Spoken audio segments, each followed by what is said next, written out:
Everyone. I'm Muriel Bowser. I'm the mayor of the best city in the world. And today,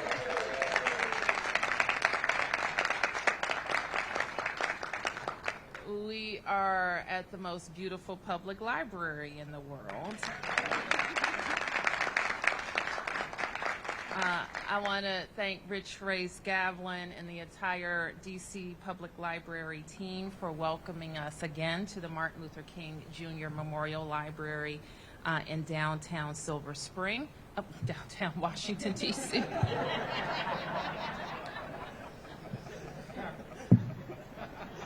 Forgive me. Early. It just took me back 25 years. Sorry. And I am proud to be here with our legislative branch, the members of the Council of the District of Columbia, led by Phil Mendelson. Let's acknowledge our council members.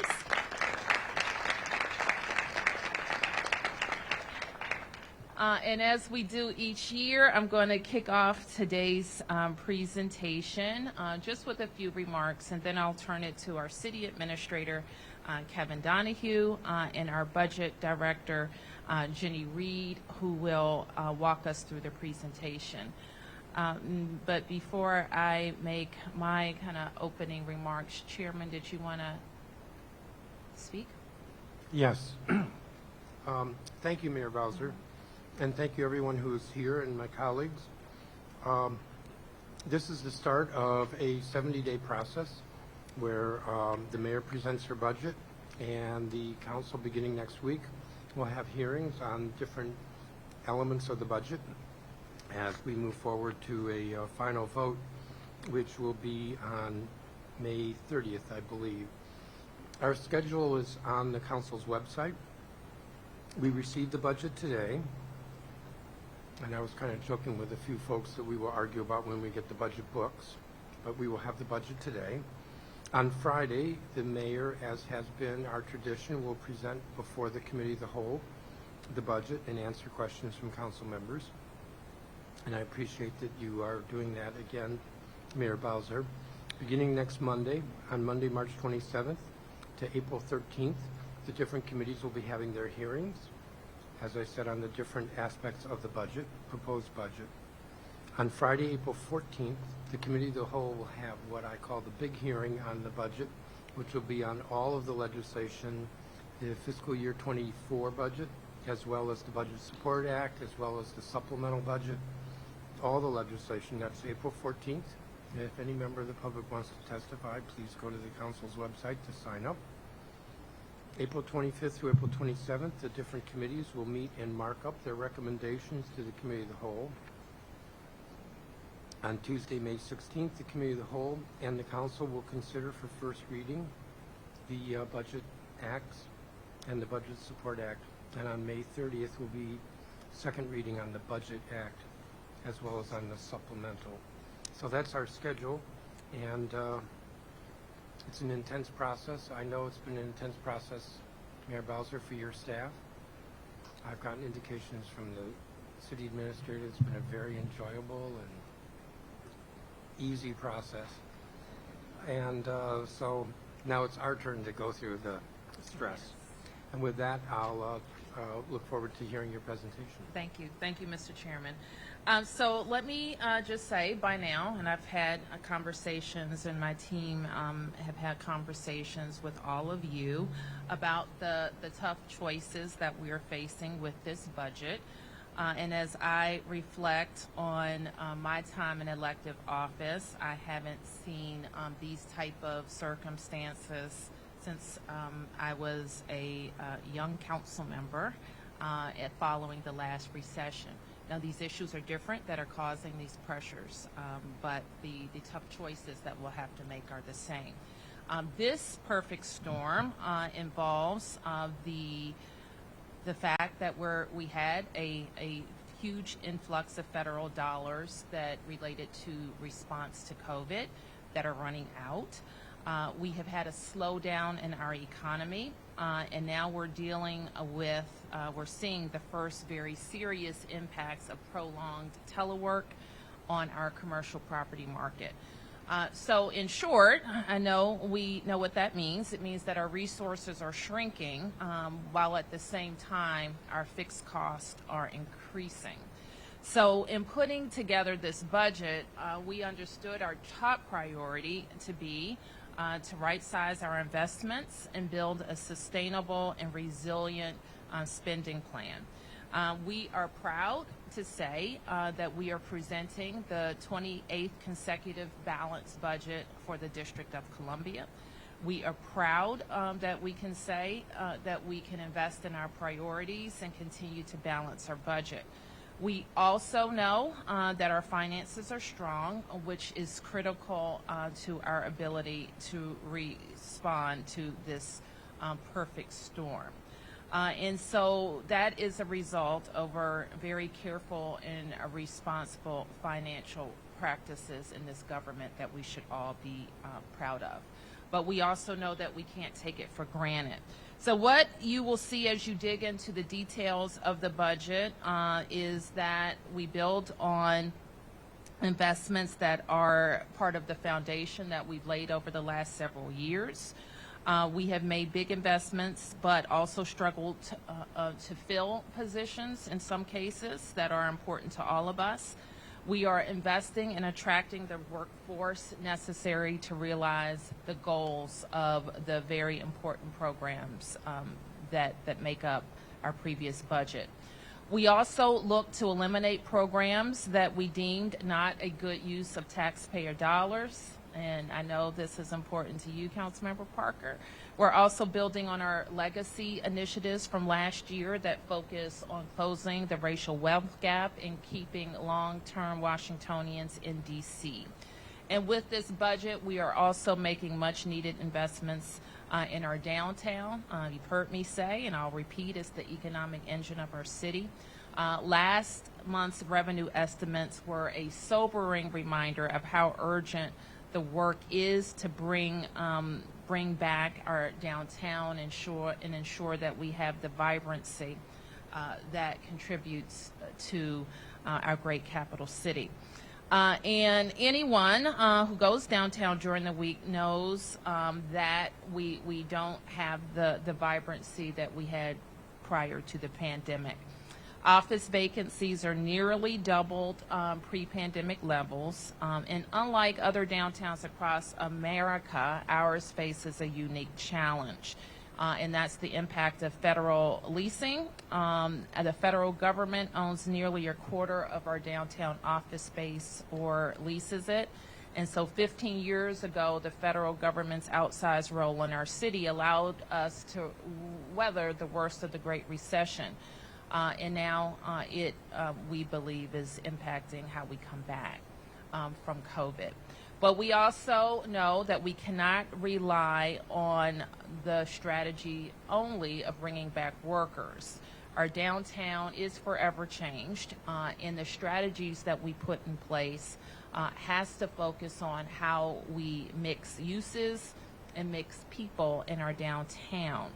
And so part of what you will hear us talk about is bringing a mix of tourists and convention goers and festival goers and residents to the downtown.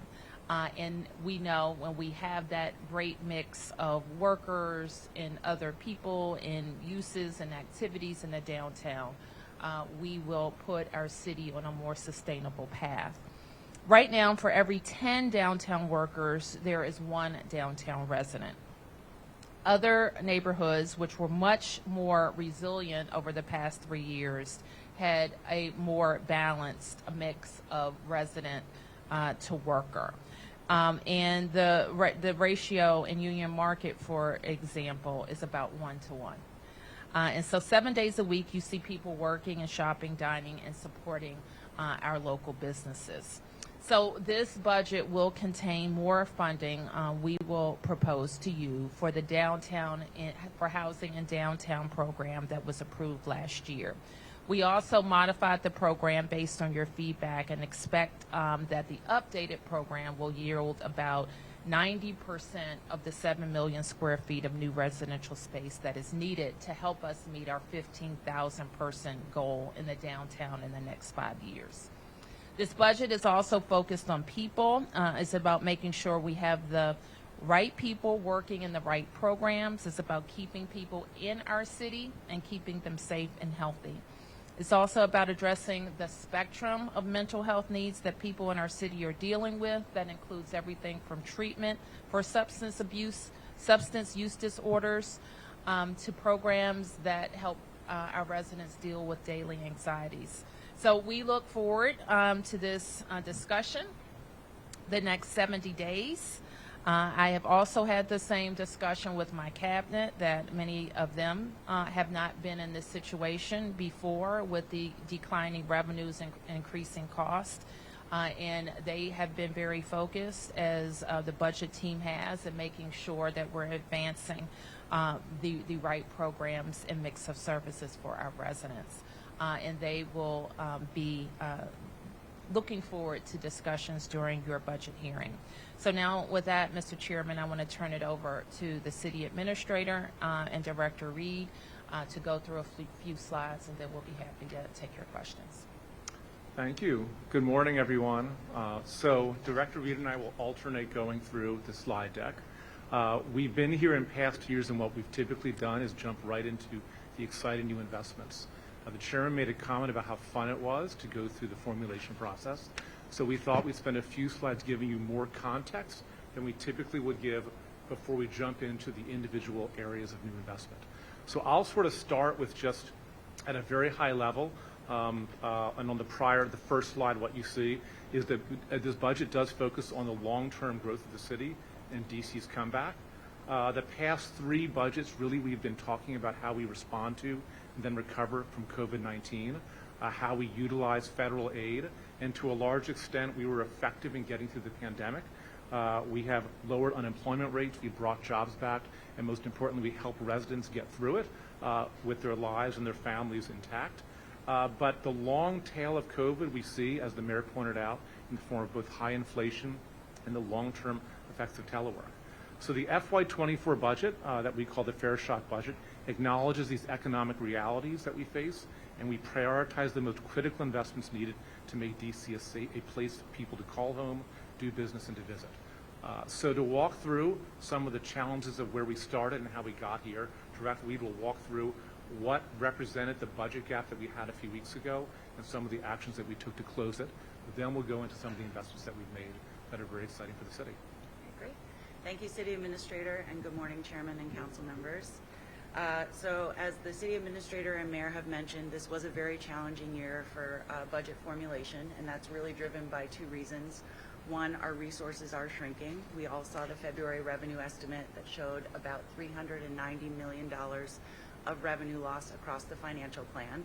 And while that doesn't seem like a large amount, we saw some pretty significant cost increases. We know that the revenue drop was largely driven by 2 factors: a general slowdown in the economy due by high inflation and a slowdown in the stock market, as well as the impacts of long-term telework on our commercial real estate sector. That's long been an economic engine for the district. At the same time, we really are facing the end of a historic, once-in-a-lifetime influx of federal funding that has come through the many bills that Congress has passed related to the COVID pandemic. If you look back at all of the bills that have passed, there was about $8 billion that came to the district through direct grants to district government, to hospitals, to universities, to nonprofits. And there was about $8 billion of direct payments through economic recovery assistance, loans, and other things. That is a huge amount of money that has been pumped into our economy, which has certainly helped with our comeback, but it is definitely coming to an end. Most of the funds expire in fiscal year 2024, so we had to start making decisions now about what things we could right-size so we don't set ourselves up for an enormous fiscal cliff in 2025. So that's some of the resource constraints. On the cost increases side, we had some pretty big cost increases that we haven't faced in many years. So first and foremost is we are nearly finished settling all of our collective bargaining agreements with all of our district government employees. So we needed to add $558 million to the budget to pay for all these CBA agreements with all of our workers. As many of you know, we had to pause negotiations during the pandemic. Our DC government workers did not stop working, so we have made sure to make them whole, and there's a lot of retroactive payments for our critical frontline employees. At the same time, we're also seeing significant increases in our retirement accounts. This is driven by two factors: the collective bargaining agreements I just mentioned, as well as the decline in the stock market. So last year we were able to save some money because the stock market did really well. This year, unfortunately, we had to add $481 million across the plan in order to keep our pensions whole. In addition, we certainly saw some pressures on the capital budget due to the rising inflation and its impact on construction costs. So we had to add about $124 million to existing projects just to keep them whole and moving. And then last but not least, there are certainly things that we know we need to do as a city every year, and that includes our increases to the uniform per student funding formula, paying for leasing, utilities, Medicaid. That added about $722 million across the plan just for those items. When you put all that together, once the CFO released their forecast in February, we were looking at a $1.7 billion deficit across the financial plan. So if we jump to the next slide, I'll talk to you a little bit about some of the things that we did to close that gap. So first and foremost, we tapped our fiscal stabilization reserve. If you recall, we tapped this during the COVID pandemic. It was fully replenished, so now it's available for use again. We also worked with the CFO to certify about $578 million across the plan of anticipated automated traffic enforcement revenue coming from cameras that were funded and passed in fiscal year 22 and 23. We have been working really hard to maximize our federal reimbursements from the federal government for our COVID expenses. So we constantly apply to FEMA to get reimbursements. We're able to get another $148 million. We did make reductions, as the mayor and city administrator mentioned, about $373 million of reductions across government, including the elimination of 749 vacant positions. We reprioritized some of our federally funded recovery plan projects to focus on those that were most needed at this time. We maximized the use of special purpose funds, of dedicated tax funds and fund balances, and really we took a look at the level of programs and services and took a lot back to their pre-pandemic levels. As you all know, we ramped up services significantly during the pandemic to help address the need. We're now able to ramp some of those back down. And then last but not least, we did make some tough decisions to right-size programs. I'm now going to turn it back to the city administrator to talk a little bit about our recovery investments. So we highlight these because they're still taking place. So as Jenny mentioned, our ARPA dollars will extend all the way through 2024, and it's important to understand that the reductions we put in place were from a historic high of investments we were making in the city. It included historic investments in affordable housing, providing support for 43,000 households for rental assistance, economic recovery and pushing out grants to 9,000 businesses, historic investments in gun violence prevention, almost 500,000 hours of high-impact tutoring, just to name a few of the benefits we're getting this fiscal year and will continue to largely next fiscal year as well. And we see some of the benefits we've seen from those investments. New residents, hospitality and retail jobs starting to come back, reduced unemployment, and hotels starting to get occupied again. We did understand, though, going through the task of looking at how to balance the budget, we had to make sure we had some values in place that guided our way. So we wanted to make sure we focused on DC's economic recovery, so we had the long-term interests of the district in mind. We wanted to make sure we invested in residents, families, and neighborhoods. We had a focus on crime reduction and education. We understood the importance of getting back to improving core government services. And very importantly, wanted to make sure we made choices that build for a sustainable, resilient budget. So we made choices that didn't try to simply push cuts to the out years, but spread the reductions in the investments over all 4 years so we can sustain what we're doing over the course of the whole financial plan. With that, though, we wanted to keep in mind your priorities. So we take very seriously the letters that you send us. We go through each of them. We go through them with the mayor in detail. We received letters that had 500 budget requests, totaling $2.5 billion in requested new spending. Now, obviously, we didn't have the ability to spend at this level, but We did try to make sure the investments we put in place did reflect some of the themes that you put in, and I think there was great consensus, quite frankly, in the types of issues that you raised, that we were looking at, that our agencies were raising too. And I think as you go through the budgets, you'll find, if not the literal ask that you had, you'll certainly find, I think, the spirit of it, both in school modernizations, behavioral health services, out of school time, safer streets, affordable housing, access to bike and pedestrian safety, legacy initiatives, downtown recovery, food access, and this was a big hit in our forums, but pickleball advocacy. So we did keep those in mind. Now I'll go over just some of the high level amounts in the budget to give context. Then we will jump into some of the exciting investments. So if you go to the next slide, you see our operating budget, which is at $19.7 billion of gross funds, $10.6 billion of local funds. That reflects a local fund resource decrease of $110 million, or about 1% of the 2023 budget. On the right-hand side, you see the order of investments based on size. This does not change the order over years. It is always has human services at the top, which includes health services, the education system, and then you see a drop-off to the other cluster areas that we have in government. The amounts change. The order generally doesn't, and it doesn't for this budget either.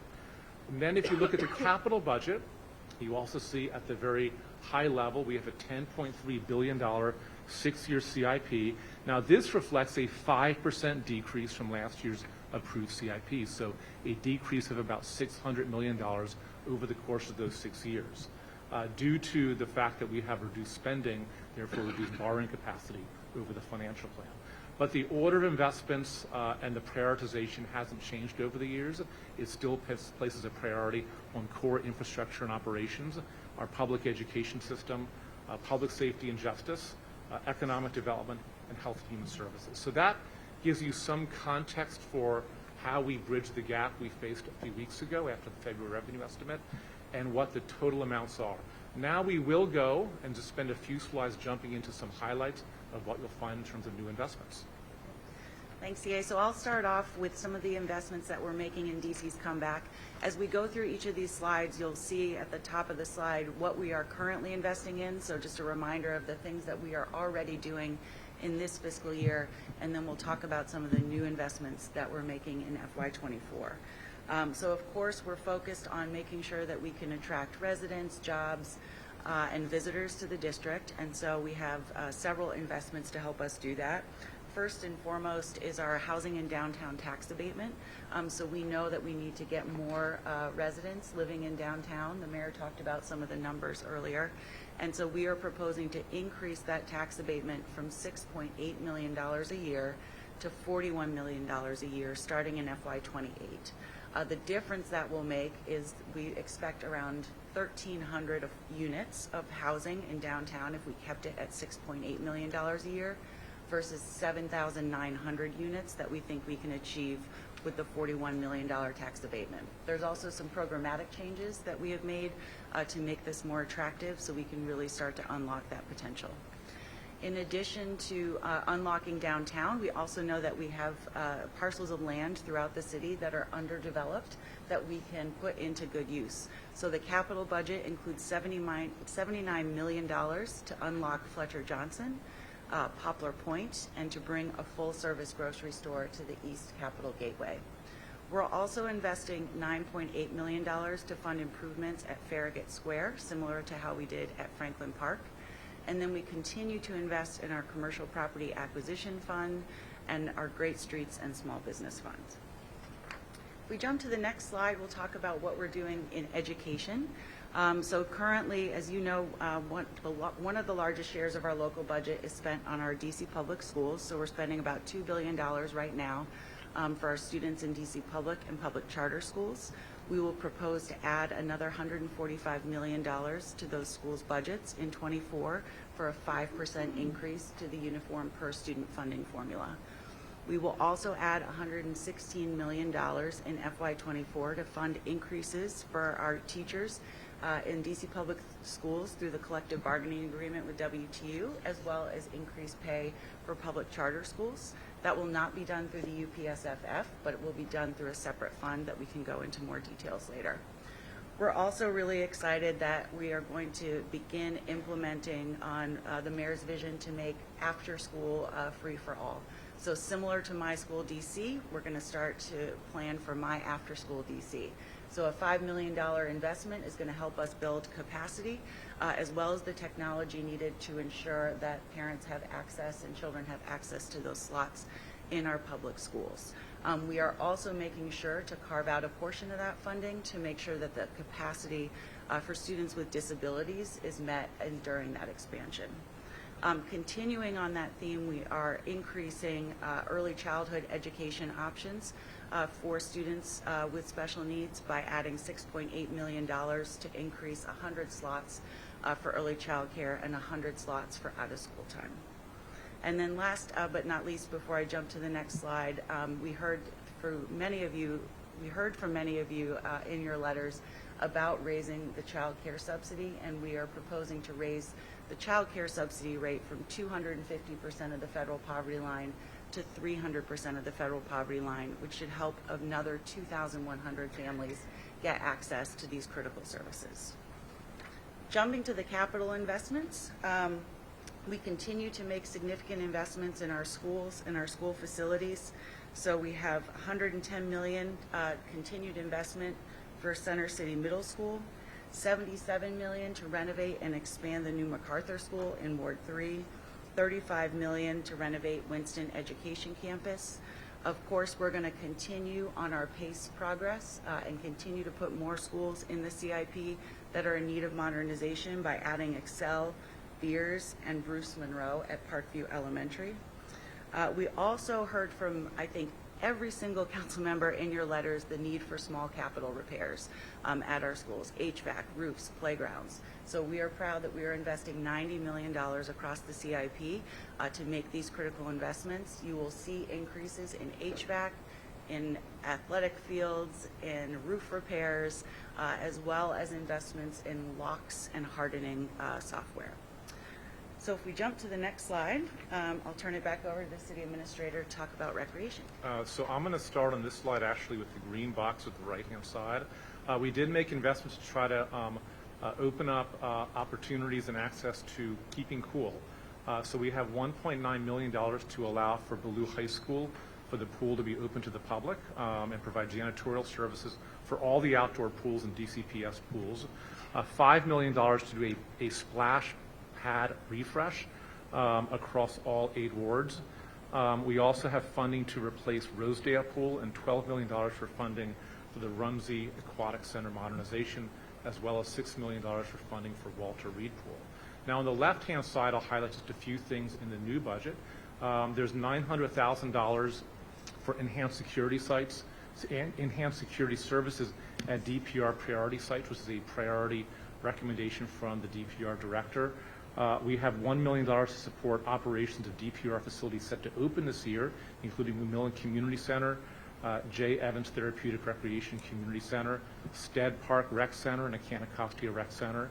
$400,000 to create 360 additional summer camp slots for sports and aquatics programs for children and youth with disabilities. And we do have some money to convert underutilized tennis and basketball courts into pickleball courts. And then for transportation safety, Director Reed and I will split this slide. Great. Director Reed starting.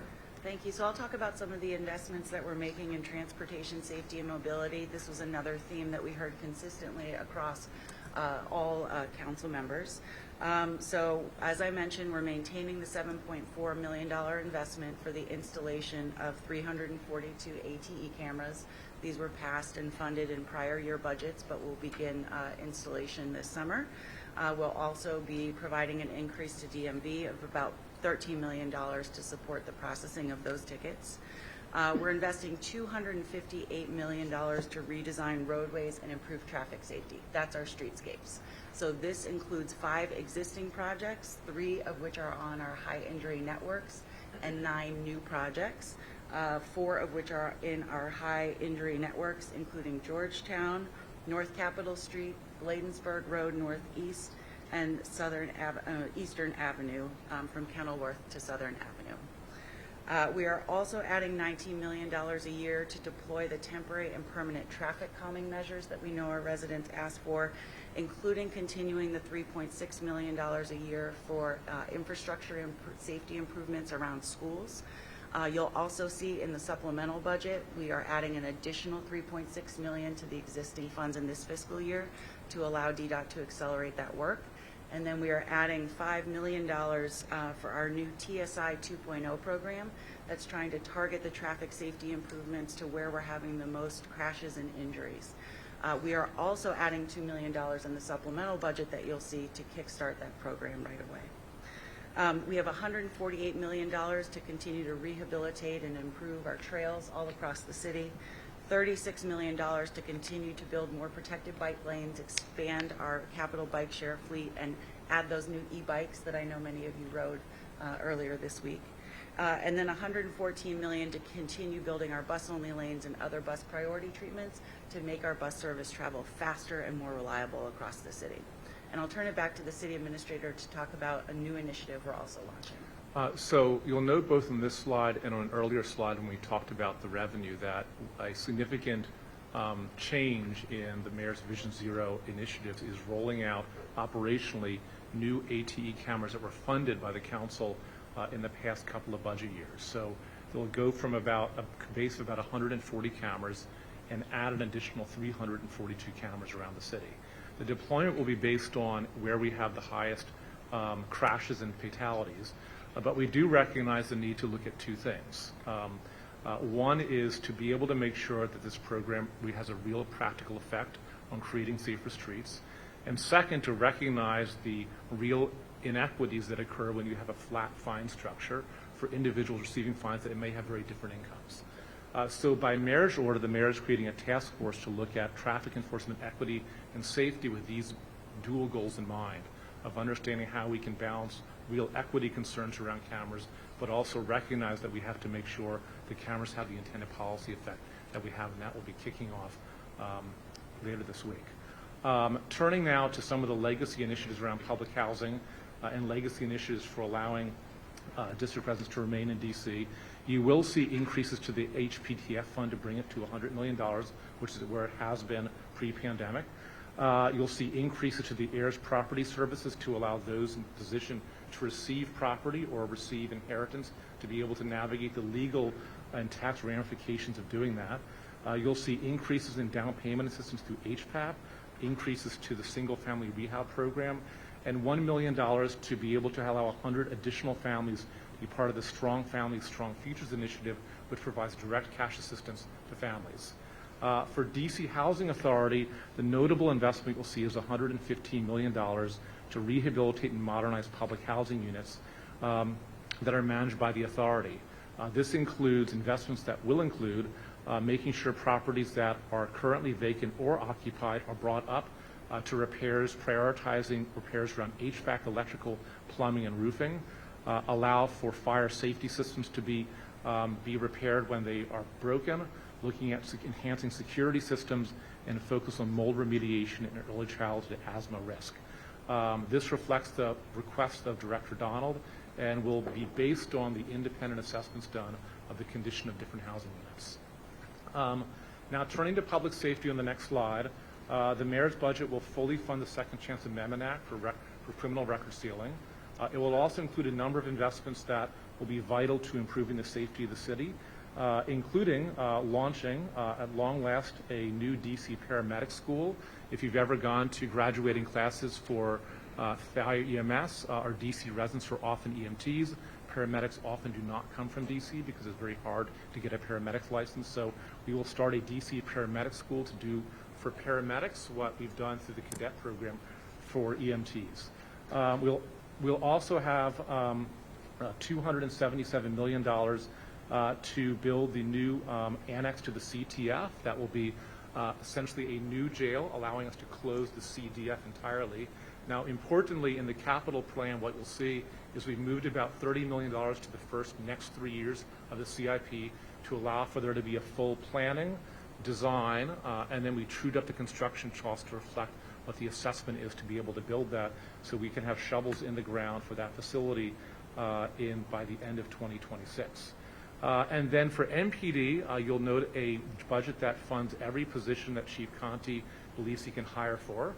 In addition to that, we have funding to be able to convert civilian jobs that are currently done by uniformed police officers into civilians, being able to put those officers onto the streets. We keep in place investments that Chief Conte has indicated have worked in attracting and retaining recruits, including convert bonuses for new hires and expanded educational incentives. And we have 6 additional FTEs to fund a diversity, equity, inclusion program that focuses on employee wellness, well-being, and diversity among the ranks. And to close it out, I'll turn it back to Director Reed. Great, thank you. So just some of the investments that we're making in the Health and Human Services area, we will be providing a $24 million increase to the Medicaid reimbursement rate for behavioral health services. We did a rate study with the Department of Healthcare Finance last year, determined that the Medicaid reimbursement rate was too low. When you match this with federal dollars, this is approximately $70 million more a year for our behavioral health services providers, which should really help on their stability and their hiring. In addition, we are also adding $1.7 million to the Department of Behavioral Health to stand up a new housing case management services division. This will allow us to help provide supports to those residents who are living in scattered site units across the city, but having some significant issues. We'll be able to provide more dedicated support. We'll add $1 million to increase the income eligibility for our Safe at Home program, allowing more seniors to opt in, as well as $340,000 for 5,000 more iPads to help improve telehealth, wellness, and socialization for our seniors. We're also really excited about a $900,000 investment that will buy down $90 million of medical debt for approximately 90,000 DC residents. If we jump to the next slide, we'll close it out with our core government services. So we are excited that we are launching a new $2.5 million centralized fund at the Department of Human Resources to help recruit and retain our hard-to-fill positions that don't already have specialized packages. So think about our 911 call takers, our behavioral health clinicians, our caseworkers. We will also be adding on to the DGS budget to expand some of the work that they've already done this year in DC Public Schools by expanding our preventative HVAC programs into more DC government facilities, starting with the Department of Parks and Recreation. We will also be adding $6.9 million in new dedicated work order response funding for our non-DCPS facilities, so DPR and other facilities. And then we'll also begin an 8-year program to replace all of our super cans and recycling bins across the district. And with that, I will pause and turn it back to the mayor for any closing remarks. I think we covered it.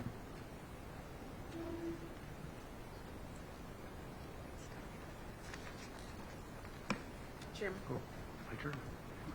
Yes. Thank you for the presentation. And of course, we'll be looking at the details when we get the budget books and that material. I don't have any questions for you at the moment. Let me turn to colleagues and see if they have questions. Councilmember Tran-White. Good morning, everyone. I want to thank you, Chairman. I want to thank you, Mayor Bowser, and your team for presenting this morning. I have a few questions I want to get through real quick. One is about the Housing Production Trust Fund money. I think we've put a significant investment into that pot of money over the years, and I see that we are putting more money into ERAP, which is at $403 million. What I'm continuously hear from residents is that I applied for ERAP, and I know ERAP has stopped at the beginning of this month, but my eviction notice is here, but ERAP money has still not hit my account, and I don't know what to do. And that's a continual issue. And to date, I think we have 2,736 evictions that's happened already this year, and we're only in March. So, Mayor Bowser, what are we doing to, I guess, open up that floodgate to keep people in housing so we don't have to go through the process of rehousing them all over again? Thank you for that question. And let me just start with your question about HPTF. I've been proud of 9 years ago, we made a pledge to ensure that the Housing Production Trust Fund, we made a commitment of $100 million per year, and we've been able to do that in all of my previous 8 budgets and more. In fact, the last 2, we exceeded $400 million contribution to the Housing Production Trust Fund. You recognize that that is tied, of course, to deed and recordation taxes, which are, and we expect will experience some decreases over the next several years. So we maintain in this budget my commitment to $100 million you saw the number that is over and above the deed and recordation taxes collected, and that will remain our commitment. We have also, and I'm going to ask the team to jump in with the specific numbers around ERAP. I was just reflecting, when I was sitting where you're sitting, we would commit annually $5 to $8 million in ERAP. This year, we committed $43 million in ERAP. And this proposed budget will also make a substantial commitment to ERAP. So let me ask Jenny to talk about the numbers specifically for 23 and what's proposed next. Sure. Council members, so there's currently $43 million for ERAP in fiscal year 23. To date, we've processed and approved about 7,900 applications, and there's another 7,200 pending. Those are currently under review by the Department of Human Services for eligibility. So if folks have applied and are waiting, please know that DHS is working through those applications, and we can follow up to find out when folks might hear back. So ERAP, can I stop you real quick? And so what we are hearing is that if they go in September, October, depending on when you filed, they're saying we're dealing with those and we get to you when we get to you. And so now I just noted that we have over 2,700 evictions already. Trying to get an idea how we want to speed that up to, I guess, hire more staff, get some more people to go through these applications, because it's creating a crisis, especially for Black and brown people in the city. so one of the things that was stood up during the pandemic because of the concern about evictions was a coordinated working group between legal service providers, the Department of Human Services, and the courts. DHS has been working really hard to make sure that whenever we can, we do these what's known as last mile payments to prevent those evictions. So I think what would be good is for us to follow up with you about the status of that task force and the work that they're doing to streamline those programs, so you can get a better sense of when folks are going to hear back. A follow-up question, Mayor Bowser. For the Housing Production Trust Fund money, we are trying to, I guess, fix those numbers as relates to the MFI or the AMI and our investments, but I'm not seeing that we are investing in a lot of 3, 4, and 5 bedrooms. And just to be quite frank, there, Black people and brown people in the city have large families historically, and we have a lot of families who are calling saying, I have a voucher, I got approved for this program, but I can't find anywhere to live, but yet we're using this pot of money to invest in some of these new units that are not beneficial for indigenous DC residents. Is there something that DHCD is doing to focus on larger units that we're investing in outside of just the rehabs? Yes, and as you know, in some of the projects that we have discussed, we have talked about how there could be a priority on larger units. There's a trade-off, of course. You have larger units, you probably are also likely to have fewer units available, but we recognize that that is a priority. How the Housing Production Trust Fund is invested is according to the law on income bands. I don't think that the law refers to unit size, but I'll have to double check that. It does not refer to unit size, but it refers to how we can invest in certain income bands. But we are able, with our solicitations and negotiations, to put some other priorities on how we use the funds. In actuality, is that happening though, where we're spending our money? We've had this pot of money before you became mayor. We're over $1 billion, the Housing Production Trust Fund. How we Can we been get a intentional. report back to you on how we have requested larger units or negotiated larger units in various projects? I don't have it off the top of my head, but I'm happy to bring that back to you. Thank you. And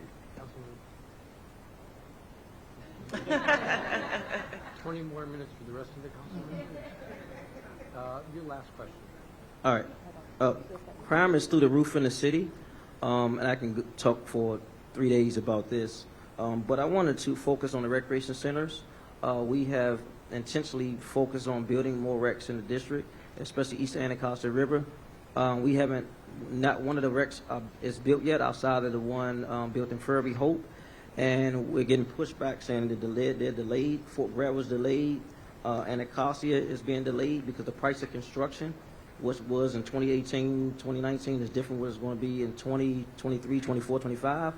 How are we being intentional about making sure we're getting these buildings up to get young people and young adults and parents in these safe spaces to have activities to grow and have fun in their communities? Absolutely. So we're exceptionally proud of our team at DPR. You've heard me say this before.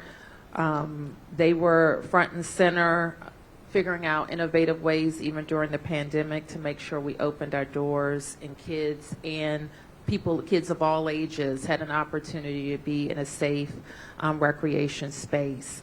We're proud of our commitment to recreation for all, where we've added thousands of opportunities after school during the summer so that more kids have activities.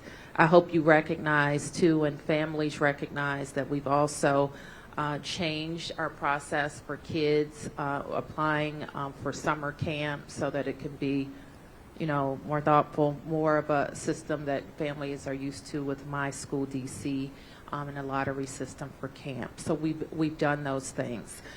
You heard and you're right, nobody's imagining, and inflation is real, and a lot of our construction costs have, frankly, they've just gone through the roof. So you've heard the CA say that we've had to, true up. We've had to true up the construction costs so that they're matching. And so we can go through your projects in Ward 8, which we are eager to get to, but we believe that we've trued up all of the planned projects so that they can proceed. I just want to say we're still waiting, Mayor Bowser. It's just too long, and it's been held up, not even with DPR, but with DGS, to be quite frank. It's not being held up, but they can't proceed if they don't have enough money. Like, they got just the money. can't do it. No, we don't, actually. We do. Listen, this is what I'm saying. Like, there are a number of projects that literally, we have the money, but what it would mean, council member, is that we would have to reduce the scope of the project with the money that is allotted. And I made the determination, you can tell people to ask me, that if we didn't have to reduce the scope of the project, we wouldn't. But we would get the money so that we can deliver to the community what we said we would deliver in 2018. And I'm proud to say that we were able to do that. If there's some specifics, we can talk about the Ward 8 projects. Thank you, Councilmember. Councilmember Henderson, I have a lineup. Councilmember Henderson, then Parker, then Allen. Mayor Bowser. Am I good? Should I back up? I'll back up. Okay. I want to make sure you're on camera. Perfect. Okay. So first, sort of jumping off on the recreation, I just want to express appreciation for the investments I'm seeing even in your presentation to ensure that our out-of-school time programs are inclusive. I know for lots of families who have students with special needs or disabilities, they have struggled in the past to have access to some of our after-school and summer programming, so that is great. I have two questions. The first is around food access and that priority. I didn't hear anything in specifics from Director Reed or the CA. I'm curious if the food access priority includes anything around protecting people who have seen significant cuts from SNAP, or providing meals at schools, more meals at schools? Yes, so I'll ask Jenny to jump in on some of the specifics around food and nutrition, and we appreciate and are simpatico with you on making investments so that families can have access to nutritious food. We haven't been able to do it all, and what we have seen great success is with our Food Access Fund. In being able to make investments so we have new opportunities in areas that are food deserts. And you never hear me say the word food desert, the words food deserts generally, but we have to invest in more grocery options and more fresh food options, and especially in areas where they just don't have that access. And so if you look at what we've been able to do in recent years in Ward 7 and 8 with new food opportunities, we're going to continue to make those types of investments. So, Jenny, if you want to speak to the other areas, that would be helpful. Sure. So as the mayor mentioned, our Food Access Fund is, our main program to fund food access across the city. There's approximately $20 million in the current fiscal year, and then another $4 million in the next fiscal year to continue investments in those programs. We also know that there's some long-standing programs that help get food directly to residents. So there's $500,000 for Produce RX and approximately $345,000 for the Joyful Food Markets, also included in the 24 budget. Well, we'll dig into more of those details. My other question was about a number that kind of stood off the page for me, which is this $578 million anticipated from ATE revenue. How? If Maryland and Virginia residents do not have to pay, that seems a little high to me. Well, they do have to pay. Well, yes. You know. So our challenge is with reciprocity as opposed to saying having to pay. But sure. Well, let me just, this is how. In the last 2 years, the council has approved 342 new cameras related to Vision Zero initiatives. We're at about 140 now. And we anticipate that those 140, the additional 300, did I say that right? 342. Say that again? There's 342 new cameras. New cameras. so it would be what, 448 when all said? Okay. And those, I won't go into, like, there's been a protest about the camera, so now those cameras, even though they've been approved in the last couple of years, they will start to be placed in the upcoming year. Now, this is what I believe. We don't really want to collect $1 from those cameras. We want people to stop at red lights, stay out of bus lanes, don't run stop signs, and stop driving recklessly in our city. That's what we want. Right. And we know over the years we have seen success with stopping red light running has been extremely effective. The cameras are extremely effective with kind of stopping our incidents with those. So that's how we get there. Our experience, I understand, Kevin, is that we collect about 70%. Is that correct? So we don't create the number that we plug into the budget for ATEs. The OCFO does, and the revenue analysis team does.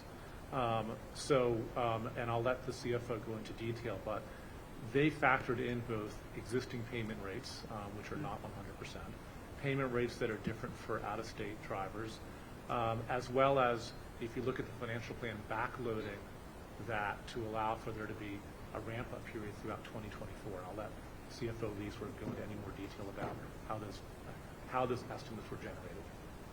Yes, thank you very much. That's exactly true. We have a fairly long ramp-up period between when we think it's realistic to expect net new money relative to the funding being available to implement the cameras. In the long run, there's an expectation of a diminishing return, as the mayor's described. We've tried our best to factor that in as well, and happy to go through the details of the estimate with you. And I should say, Councilmember, if the experience is different next year, then we'll revisit it for the remaining years of the financial plan. And that is an important point because there's very little revenue recognized by the CFO for 2024. So that which mitigates the risk that cameras roll out and the money they bring in is not consistent with the revenue estimate. The CFO was very conservative, in my view, for the fairly long initial rollout. Thank you, Councilmember Parker. And good morning, Mayor Bowser. And I want to just first acknowledge the many thoughtful investments that I'm seeing on the page that reflect many of the asks from Ward 5 residents, namely in the spaces of education and safe streets. So thank you for that. I have several questions, and I'm going to try and be as efficient as possible. You talked about reductions in the number of $373 million, including sweeping 749 vacant positions. Can you speak more to what other reductions outside of the vacant positions that number reflects? Say that again. The $373 million in reductions. Can you speak more about that? I think that is the total for vacant. The 373 million refers It is, to and maybe the vacant It's positions. inclusive of the vacant positions plus additional programmatic reductions. and Okay. yeah, for the vacant positions to sort of provide a little context. So as a city, we have about 37,000 employees. There's about 3,500 vacancies. That number has increased over the years as people have moved on to other jobs, and the labor market has tightened in some areas. So when we did a very agency-by-agency analytical look at vacancies, and what we factored in was the higher rate compared to their attrition rate to see, in other words, are they able to fill the vacancies? What is the plan to fill the vacancies? There'll be some program that has such a tight labor market that they're generating, based on attrition, more vacancies each month than they're able to fill. So we looked at taking vacancies that we felt the agency would have a very difficult time filling throughout the course of 2024. We also prioritized positions that were not front-facing, though there are vacant positions that are front-facing that are part of this. But the deep analysis really was on the higher rate and the likelihood that that vacancy would actually get filled over the course of 2024. If we didn't think it was going to get filled, we would then prioritize it as something to be able to sweep and help reallocate the funding elsewhere in the budget. Okay, thank you. I'm seeing a number of investments in school renovations, namely for Burroughs and Langley, expanded funding for the Cremill project, all the things that Ward 5 residents have asked for. Can you speak to whether those renovation investments for Burroughs and Langley in particular are accelerated investments in the CIP, or are they on the same schedule as they were before? They're on the same schedule as they were before. Okay. Also, I didn't see a mention around violence interruption investments in the public safety headlines. Can you just speak to whether or not investments there are at the same level as they were in last year's budget? I can. So, again, I'd like to provide context. Those programs have grown substantially over the course of the past 4 years. It included utilizing quite a bit of federal aid for 2023. So when we looked at this budget, what you'll see as you go into the detail is you'll see that we are expanding the One's Leadership Academy into additional schools. We're sustaining the expansions in the Pathways program that occurred through the ARPA funding into 24 and into the out years. We are, I believe, keeping steady with the expansions to Safe Passage. The one area that there'll be a modest reduction is reducing the dollar spending allocated towards contracted violence intervention work. Now, it is still at a level that is probably exceeds every other city in the country, but we trued it up looking at the spend rate of the contracts and the spend rate of the providers that they have. So there's a limited reduction there, but sustainments or increases in the other areas. Thank you. 3 other quick questions, rapid fire. Can you just briefly speak to investments in ending homelessness in the district? I didn't see that highlighted. I'm happy to speak to that. So We continue to make and build on the significant investments that have been made in the Homer DC program. You will not see funding for new vouchers in the FY24 budget, and the reason for that is we are still working to lease up all of the ones we have. So for example, we anticipate spending about 60% of the available budget for vouchers this year based on the lease up rates, and then we expect it will take through FY24 for us to get through the remaining amount. What we did invest more in is on the prevention side, so there's increased funding for homelessness prevention and for outreach and for some of the supports to keep people housed where they are. And I know we're going to have, I'm sure, at some point a longer discussion on the lease-up process. There are several things that we are working on from start to finish to make that process faster and more efficient. But while we work on that, it's going to take us some time to get through that backlog. Okay.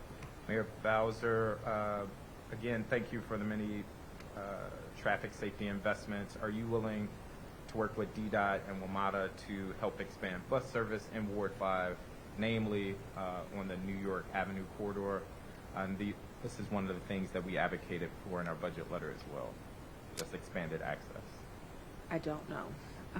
There is a lot, I think, that's kind of to be determined in the transit investment world that I know that you all are going to be discussing. And so I would suggest that. You asked us about some of the tough reductions that we have made, and given the amount of money and discussions around what the council will do about transit investments. One of the tough decisions that we had to make relate to reductions in the DC circulator. The DC circulator, I think now stands at 6 routes, and we are proposing in this budget to eliminate 3 of the routes.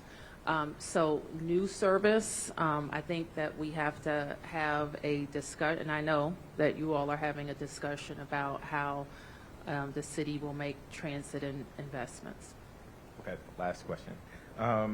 And it's about the tax abatement for the downtown conversions going from, what, 6 million to about 40 million or so. How are we balancing the need for affordable housing with that investment? We continue to work on it. I mean, like how we will shape these programs is to be determined. But we know to attract people and investment in the downtown, we're going to have to be innovative in our approaches. Okay, more to come. Okay. Thank you. Thank you, Councilmember. Councilmember Allen. Thank you, Mr. Chair. Thanks, Madam Mayor, for putting this together, and to all the people behind you as well. This is an incredible amount of work. I'll talk for a second. Wait. Sorry, Yeah. coffee put down the wrong way. Just a big thanks to the entire team. I have no doubt, of course, over the next 2 months, we're going to push and pull on each other, and not, we'll have disagreements along the way, but in no way does it not reflect the hard work that I know your entire team put in to put this forward. I look forward to working with you over the next 2 months on this. Sure. A couple of kudos I definitely want to shout out.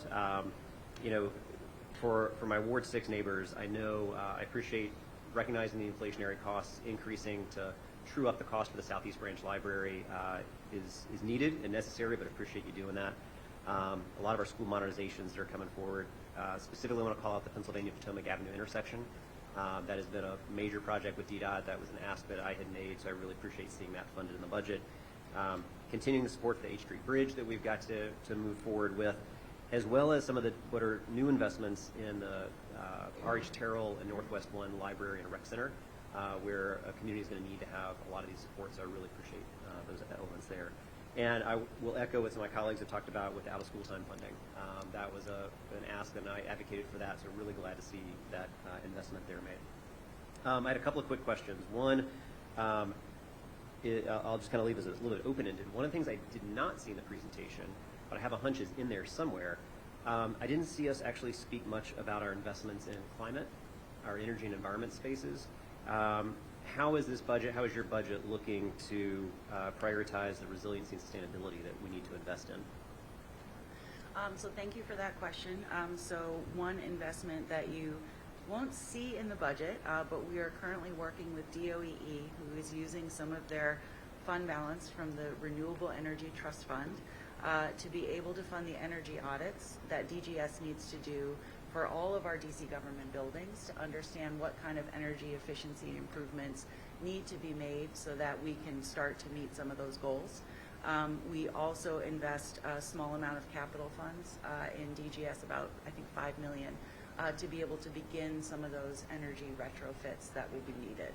I think the other things that exist in the current fiscal year are still the ARPA investments that we're making to help affordable housing developers in particular make sure that their buildings are energy efficient, and then also some investments through our green bank that help our private sector. Okay. I definitely look forward to digging in more. I think, obviously, even with the climate news that came out this week, we know how urgent this is, and bold action is necessary. So I look forward to working it there. One thing Sure.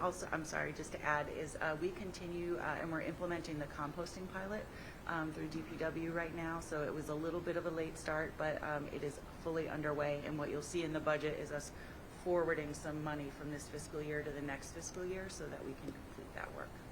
Okay. I look forward to think it through and really understanding where some of our big, bold proposals are, and look forward to working with you on that. One question I also want to ask about had to do with the AT enforcement. 6 weeks ago at the ACFR hearing, I asked about, were we expecting any new revenue? Had we identified what was coming in? And the answer I got 6 weeks ago was, we don't know. We don't see any yet. So great 6 weeks of work, I guess, to get to $578 million. The question I had, though, is how much of this is what's required in the law to fund our Safer Streets and Vision Zero efforts? How much of that is going towards what's required in the laws? I think we can give you a number that's related to what we consider our Safer Streets investment. Yeah. So I think the way to think about this, council member, is that instead of all of this new revenue being dedicated solely for safe streets improvements, it is being used to help balance the overall budget. And why that's really, really important is that without that increase in revenue, we would have been facing a terrible debt cap that would not have allowed us to make the capital improvements that we need to make in this budget for those safer streets. So the funding is not dedicated there, but we were able to increase funding, for example, streetscapes by like 50%, and do more on traffic safety and traffic calming because of that increased revenue. Okay. But the legislation that's been passed requires the revenue to go into those efforts. Should I be looking for the BSA? Are you making proposals on repealing or proposing to repeal where this money's supposed to go? The BSA does make adjustments to that. Okay. I expect we'll have a lot more conversations about that, so I look forward to that. Last question I had is on the Blair Men's Shelter in the supplemental budget. $7 million, I think that's new funding for that work. So appreciate that. It says construction. There is a Blair Men's. I assume we mean like a renovation, or any more details you can share about that, because that's new to a lot of us. It's for renovation, and it is based on cost increases. So it's another one of those projects that was planned many, many years ago. And now when we're looking at the new cost in this new environment, we needed to add $7 million more to finish the work. Okay, so you anticipate that that's a project that will move forward this year or the next year? It'll move forward this fiscal year, but let us get back to you when it should be completed. I'm not sure the exact timing. Okay, all right. Thank you, Mr. Chair. Thank you, Councilmember Pinto.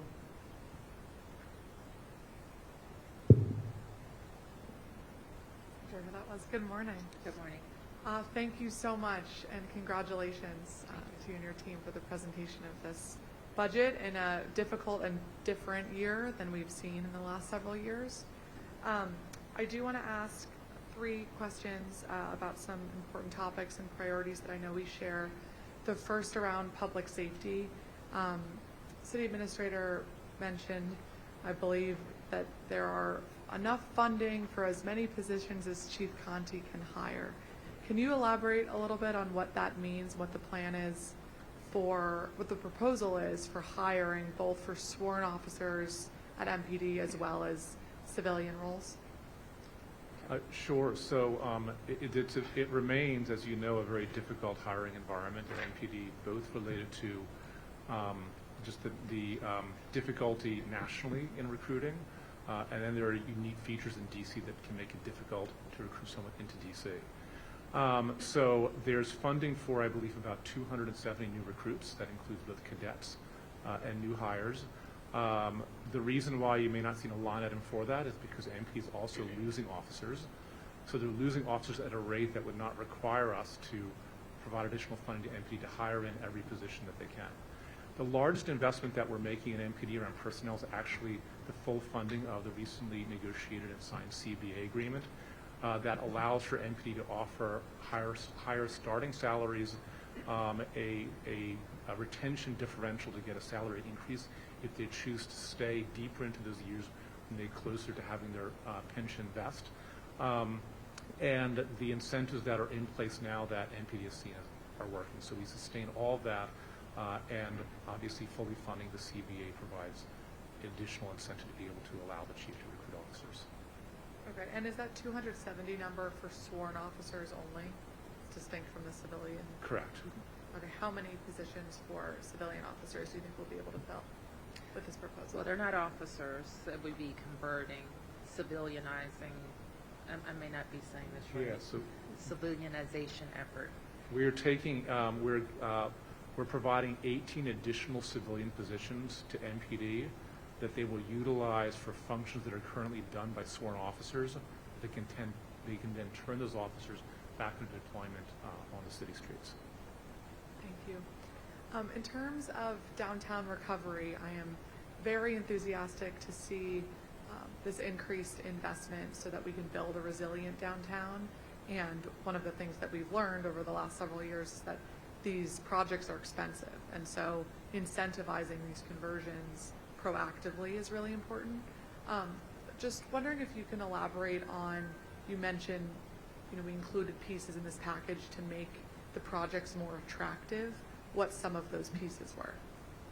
Sure, I'm happy to talk about that, council member. So a couple of the things that we did. So first, after a lot of discussion with the community and engaging on sort of what was working with our abatement and what wasn't, the first change is to the set aside for affordability. So currently it's 15% at 60% of MFI. We are proposing that under the new program, it can be 8% at 60% MFI or 15% affordable at 80 MFI. We also know that First Source adds additional costs, so we are proposing to exempt these projects from First Source requirements for construction and operations. And then last but not least, we would be temporarily exempting these projects for 15 years from TOPA requirements. Thank you so much. And lastly, for bridge housing, particularly for residents who may be living outside in encampments or who are not ready to live independently yet, are there any particular investments in this budget for the acquisition of standalone hotels to be used for bridge housing? We have the funding that is in the, it's largely the ARPA money that the city's under in active negotiations to be able to acquire 2 properties that will provide us with bridge housing that will allow for single room occupancy to be able to address the need that you help identify. Jenny's other. And we are also looking at using some of our existing capital funding that we have for replacing some of our shelters for this purpose. We are currently actively pursuing 2 properties right now. Thank you all very much. Thank you. Thank you, Councilmember Robert White. Thank you, Mayor, and your team. You all put a lot of work into this, and I think the reality is that we will agree on 90% of it at least, and I do appreciate a lot of the thoughtful investments. I recognize, as you all recognize, that this is a more challenging budget year than we've had in a long time.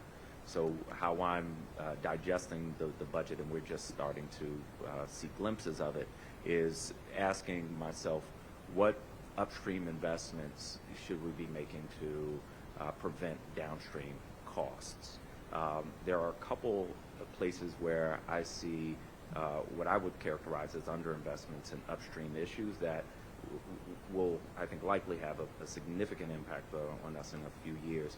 One is with respect to public housing.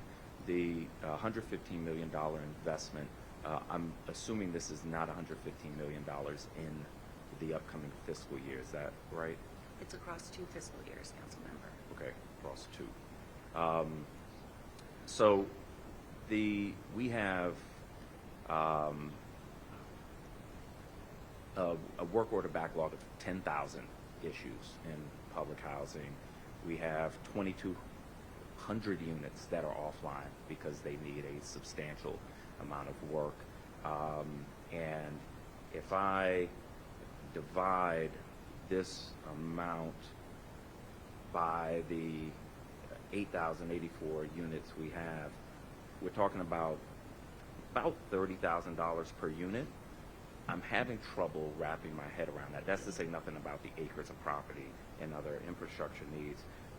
I'm having trouble wrapping my head around that. One, because we spent $87 million on John Lewis Elementary School alone. Pickleball courts, no beef with pickleball courts, but doing the math, that's about $187,000 per court. How does this budget ensure that we don't fall further behind in the stock and current state of repair on public housing? Well, I'm going to ask Jenny, who, as you know, also serves on the Reform Board for the D.C. Housing Authority, and it was important to me that our budget director, who's had previous experience with the board, be on that board for this reason. There's really no better way to make sure that your program has what it needs, not more than what it needs, not what we hope can be spent, but what it actually needs. And I think that's where we landed. You should know, and I think it was been discussed in all our discussions about the Public Housing Authority Board, that we engaged the CFO to help the board several years ago and really kicking the tires on their maintenance and repair and revitalization plans. Part of what our responsibility is to designate the dollars that we know can be effectively used. And so through that process, we really came up with an analysis that we think was important to do before we invested local dollars in that program. So, Jenny, if you could say a little bit more about how we can specifically utilize those funds. Sure, absolutely. So thank you for the question. It's a very important question. So we started working with the Housing Authority in this fiscal year to repurpose the capital budget that was approved to begin work on repair of those public housing units. So with a combination of district funds as well as federal funds that the agency has, as well as their repair and maintenance fund that funds would fall into at the end of the fiscal year, they're combining all of those resources so that we have begun an effort where we are going out to inspect every single public housing unit. And then we are going in with contractors to find out what fixes need to be made. And then we're going behind them to make those fixes. This is probably going to take us at least until June to do all the inspections. And it'll probably take us until the spring of next year to do all the repairs. What we're really focused on in this effort is the life safety and quality repairs, right? Leaky pipes, mold, remediation. At the same time, we're still investing in these major capital repairs that need to come behind, right? Like, so new HVACs, new roofs, et cetera. But what we're really focused on right now is the quality of the units. And it's both those that are occupied as well as those that are vacant. The director of the Housing Authority has a very detailed plan that we'd be happy to sit down and walk you through to show you how over the next year and a half we're going to address the maintenance issues in all of public housing. Now, I think the thing that we need to work on going forward is how we're going to keep up that state of good repair. But that's going to need to be a conversation with the Housing Authority. I appreciate it. I have gone through the plan in detail with the Housing Authority. I think the projection is incredibly, impossibly low, but we will continue to work through that. The other thing primary thing that makes me nervous here that I could use thoughts on is obviously we want to prevent displacement and homelessness. ERAP was funded at $43 million this current year. It's already out of money. We all know and are feeling the effects of inflation. Even rent control units are about to see high in their rent increase in 40 years, and that's something that I'm actively working on now to address.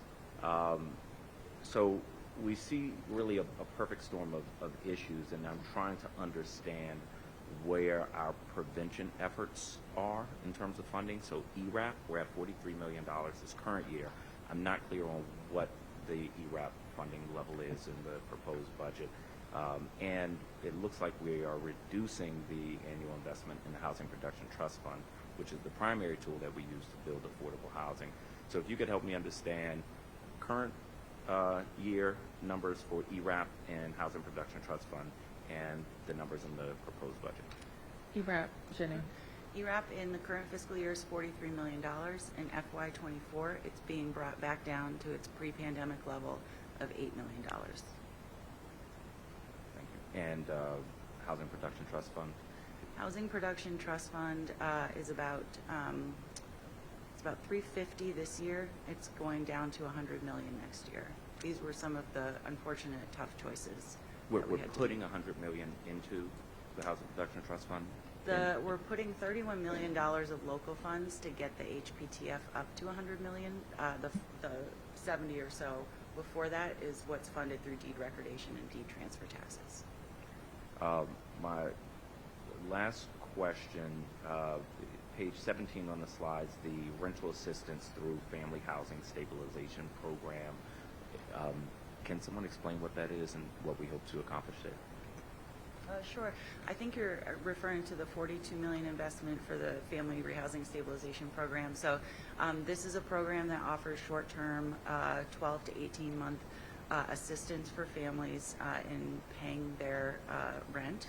DHS has been doing extensive work with the families in that program to really figure out what is the best way to allow them to what's the right time frame for them to be in the program, and then how do you make sure to help them exit.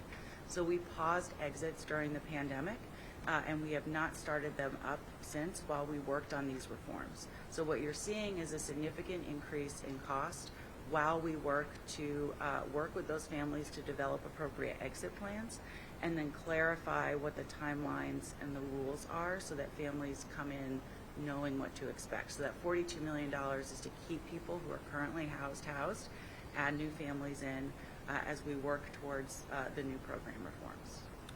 Thank you. I look forward to working with you through the budget. Thank you, Chairman. Thank you, Councilmember. Thank you, Councilmember. Councilmember Bowser.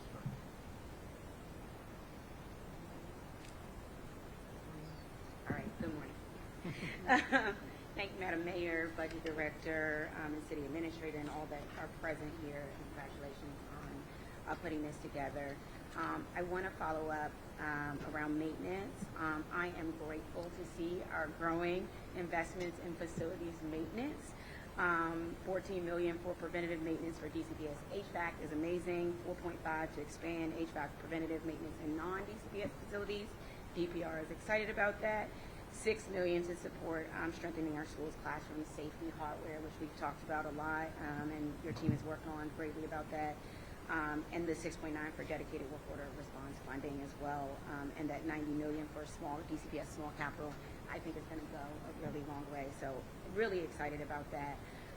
And right now we hear about deferred maintenance problems throughout our schools and parks, and so we see many times in schools like Whittier or Burroughs, when we don't do enough proactive upkeep, conditions actually deteriorate and disrupt student learning. So these investments are going to go a long way. My question is, how do these investments compare to our investments this year and in the current CIP? I think we see a desperate need for increased maintenance and small capital investments. And so I think the current budget hasn't been sufficient to meet that need. So I'm hopeful that the proposed budget for us today reflects an increased budget and commitment to do more, but I just wanted to hear from you on what's the comparison investments this year. So if you look at the small capital investments, both in DPR and DCPS, year over year they are larger in the upcoming budget in '24. I think where you'll see increases in life safety for DCPS, which includes the locks, also in roof repair. We are slightly lower than this fiscal year in HVAC. We're 43 million this year. We're 34 million next year, but it will still allow us to replace, I think, 5 HVAC systems.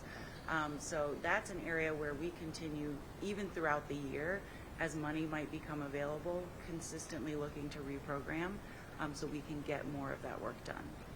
Okay, perfect. And I look forward to working with you all as well in that regard.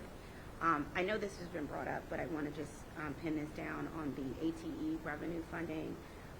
I worked with Councilmember Che and colleagues last year, including Councilmember Henderson, to fund the Safe Routes to School Act and to fund its implementation with revenues which were from the expanded automatic traffic enforcement.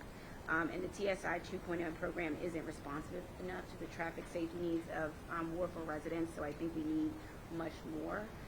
So when I see the $19 million investment in temporary and permanent traffic calming measures, I think I'm seeing something that was already in the budget previously. So is the AT revenue being diverted away from traffic safety to the general fund?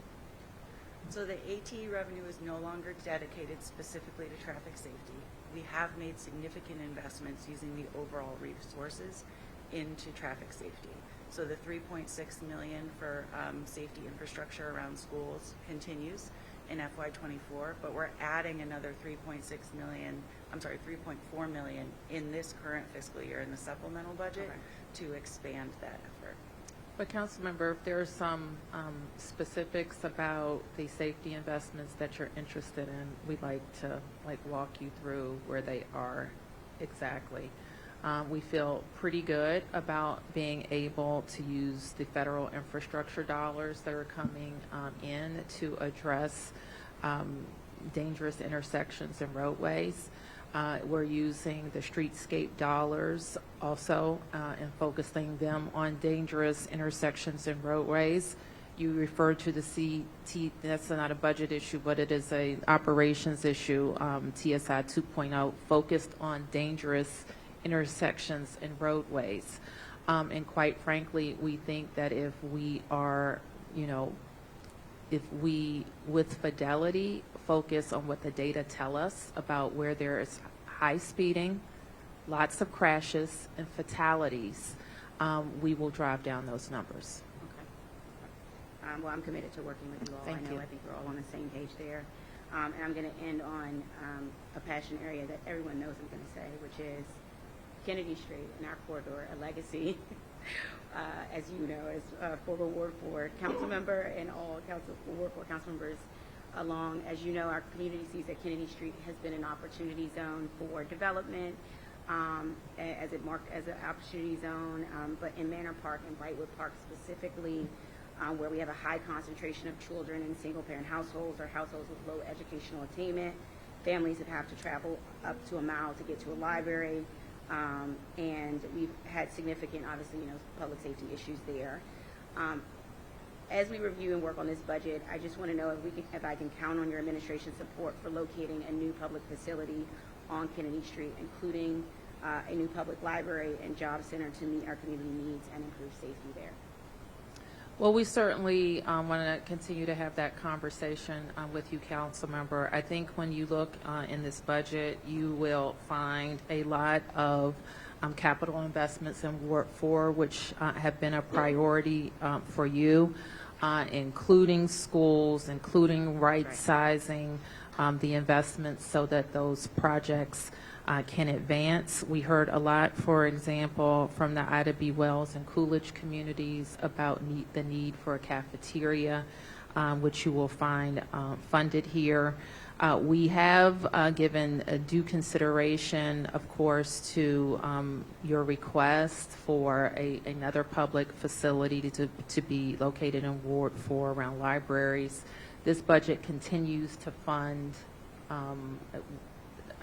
I don't know what they're calling it, the replacement of the Shepherd Park Library, 4A library. The new 4A library. The new 4A library. So this budget does continues to include, it has, I think, for 2 years, funding for a new library. We were pleased to open with DCPL while not in Ward 4, across the street from Ward 4, the Lillian Huff That's right. Library, which is a new addition and beautiful, and we're very proud of it as well. Okay, wonderful. And let me just say, this will give me, I'll speak quickly, Chairman, but we've spoken a lot about investments in downtown corridors because the downtown has to be vibrant so that we can do all of the rest of the stuff that we talked about. Let me just dwell on that for a minute.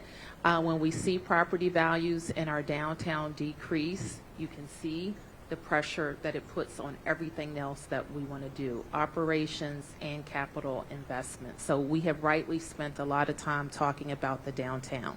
That's not to say that there aren't investments in neighborhood corridors. And some neighborhood corridors have actually weathered the COVID storm better and okay.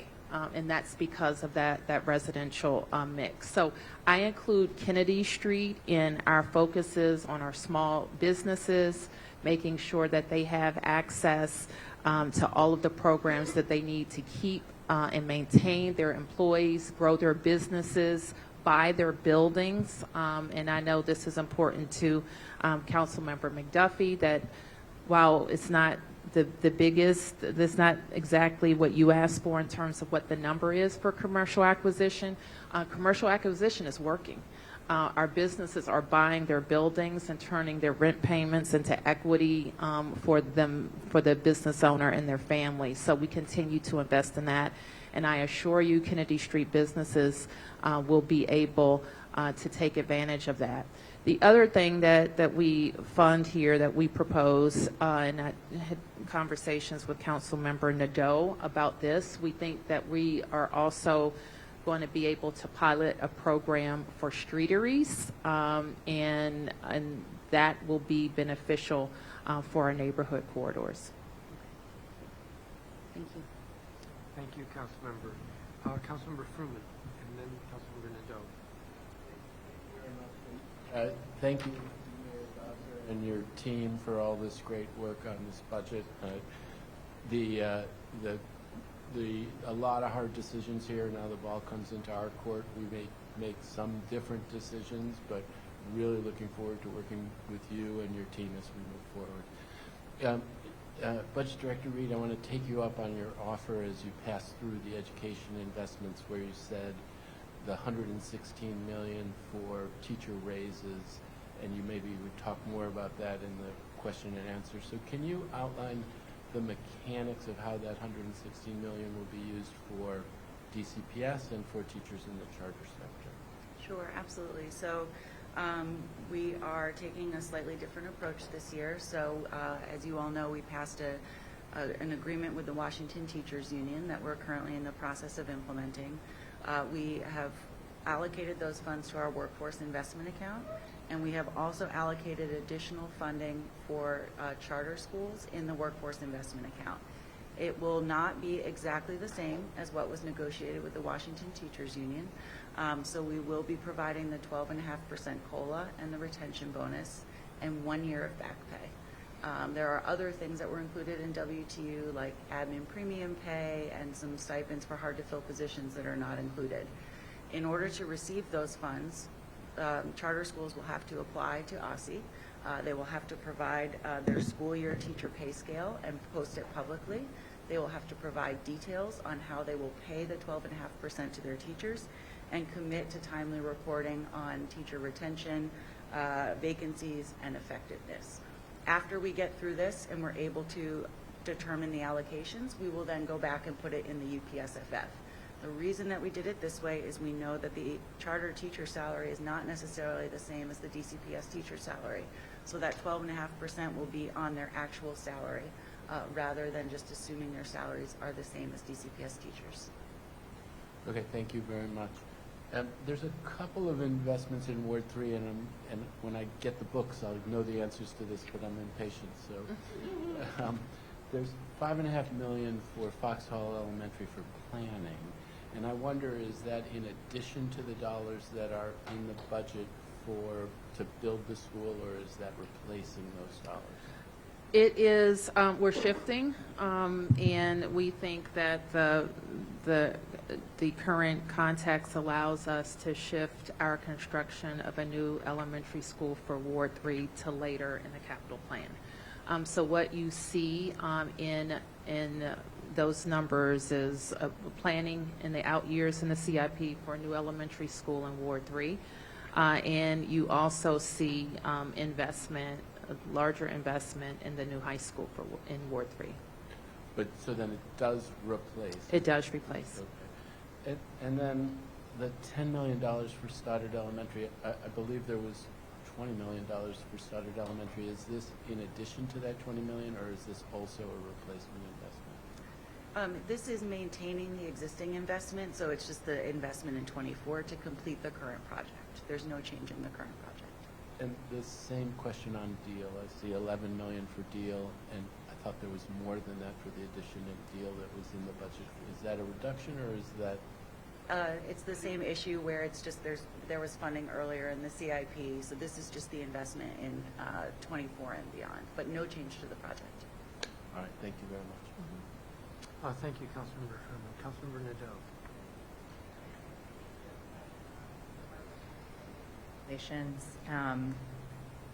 Just a few questions. I know we're winding down. I did not see the capital investments for Parkview Rec and Rita Bright recreation centers that had been in the capital improvement plan before. Have those been? They have not been removed. Okay. So if you're not seeing those, that's an error. Okay. We'll follow up with you. Okay, great. Thank you. I got to start my day today with the 6 a.m. shift at DPW's parking enforcement team and got to meet with the parking enforcement officers and the ticketing and the booting and towing teams, who are all, of course, also on our front lines, doing incredible work throughout the pandemic and now.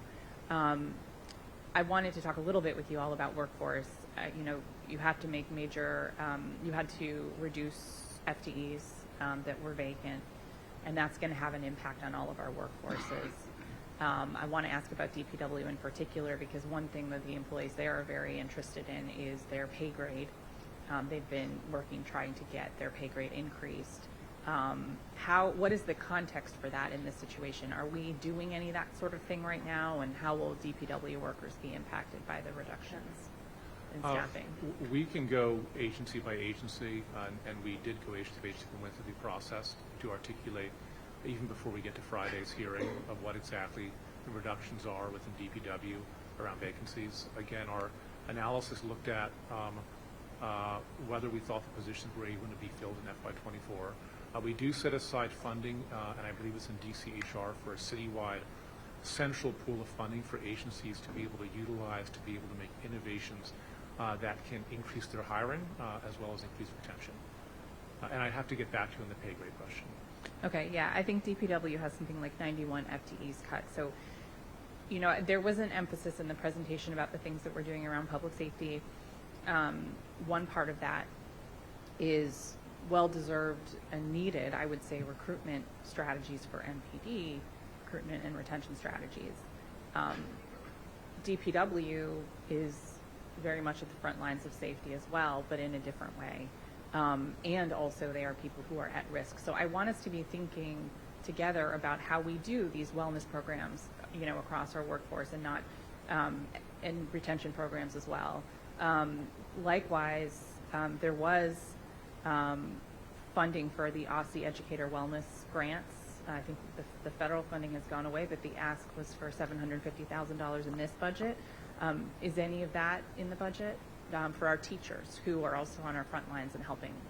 Frankly, when we think about how we're going to get out of the issues we have with public safety, we're also talking about, of course, our education cluster and the supports we're providing to children and families. So how do we think about that for our teachers in the same way that we're thinking about that for our MPD officers? I'm going to ask the first half of your question around just sort of, so when we went through the budget process, most agencies would come with a different proposal for how to increase their hiring and retention. And they would be very different. Some agencies wouldn't. And so we kind of got this recognition that it's probably better to have a central pool of funding that allows for agencies almost granting out between agencies to be able to allow us to fund programs that the director thinks that a particular agency will have a meaningful impact on recruitment and retention. So we put funding in that in DCHR. As you go through the budget process, I'm sure we'll look at whether that should be adjusted. But that was to try to avoid having a program that may look different for each particular agency. We want it to be centralized. And the question about the Aussie question. So we still have a program funded through Department of Behavioral Health that was stood up during COVID for it's Healthy Teachers DC, which is a wellness program. And then we continue to support through Aussie some wellness programs for our students. How much money is in Healthy Teachers DC? I'll have to get back to you on that, council member. How much money is in the DCHR fund that you were talking about, City Administrator? It's $2.5 million. And if I could just add one note on the vacancies, as you all look across government, I think it's important to note that when we looked at the vacancies, as the city administrator mentioned, we didn't try to just sort of take a blunt tool, right? We tried to be thoughtful about where the vacancies were being taken. We did not do it in such a way that you'll see any agency where they cannot hire anymore, right? So for example, with DPW, I know 90 seems like a lot. They have 211 vacancies currently. So they still have room to grow. You're going to see that for all of the different agencies. We did not limit them to no more growth. With that fund, that $2.5 million at DCHR, assuming that's for direct hires in government, we do a lot of frontline work through contracting. In the pandemic, we saw this, with street outreach workers, et cetera, who really need those retention programs as well. I'm thinking of violence interrupters, for example. They need raises and they need more benefits and supports. Is that something that this DCHR fund can do, or is that something we have to contemplate somewhere else? The policy intent was focused on direct hires, to be perfectly honest with you. I know throughout the year there will be individual cases where an agency will really hit an absolutely mission-critical impediment that relates to the funding of a contract or nonprofit grant. And we will true up when the case is made for us throughout the year. But this particular, and those adjustments have happened even this year, that particular grant fund, particular central funding is for direct hires. Thank you for that. $8 million for ERAP you saw my face probably. It's a shocking number after where we've been, and especially in a year where it's run out already here in March. We are tapping into the stabilization funds to balance this budget. Why can't we do more for ERAP? And can we do anything for ERAP this fiscal year, given the fact that people are at risk of eviction, which undermines all the other programs that we're funding? Councilmember, let me just say that, and that we had a huge influx of dollars through Stay DC, and we have seen trends and demand for ERAP that match Stay DC.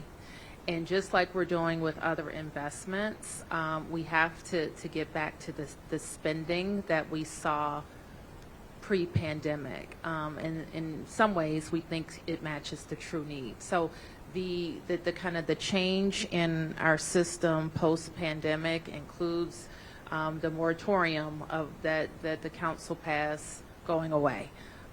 People are vaccinated and back to work. And so the need for rental assistance, we think, given the levels of employment that we see in the city, this is what we are advancing. I was with Dr. Morris Hughes recently and got the number for DC unemployment. She will remind me exactly what it is. She's in the room. 4.6%. 4.6%, which is getting us closer to the national average.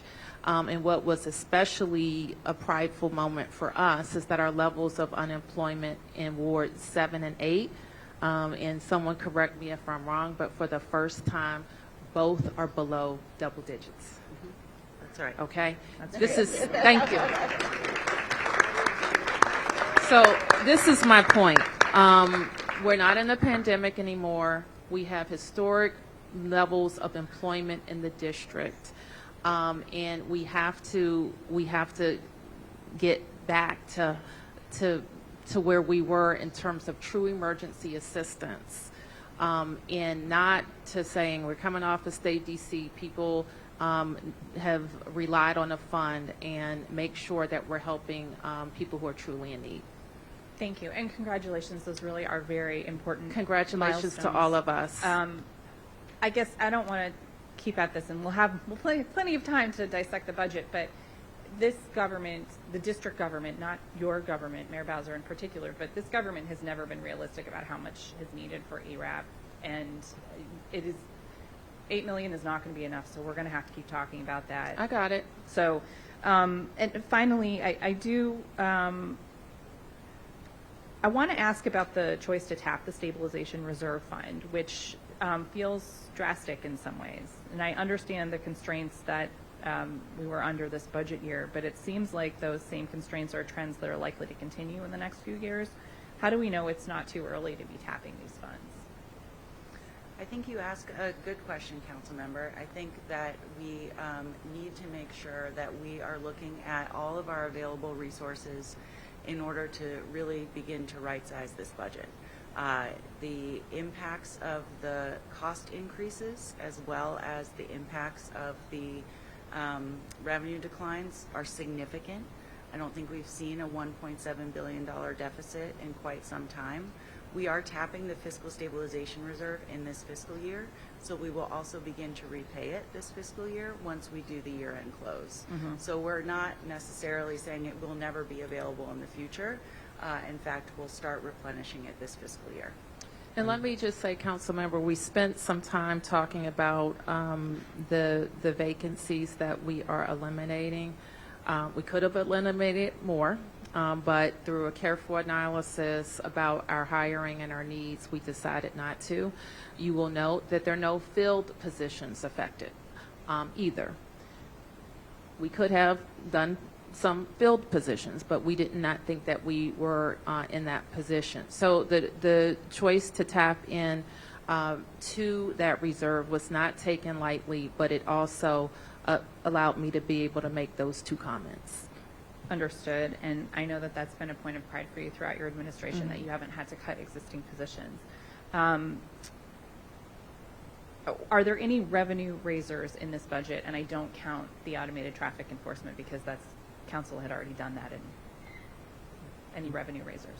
There are no tax or fee increases. Okay. And we like to keep it that way. Understood, and I am not planning or proposing anything new right now, but I do want to make sure we're having a realistic and direct conversation as a government about this year and what it might take to get all of our priorities funded. And thank you. I appreciate it. Thank you, Mr. Chairman. Thank you, Councilmember. Councilmember McDuffie?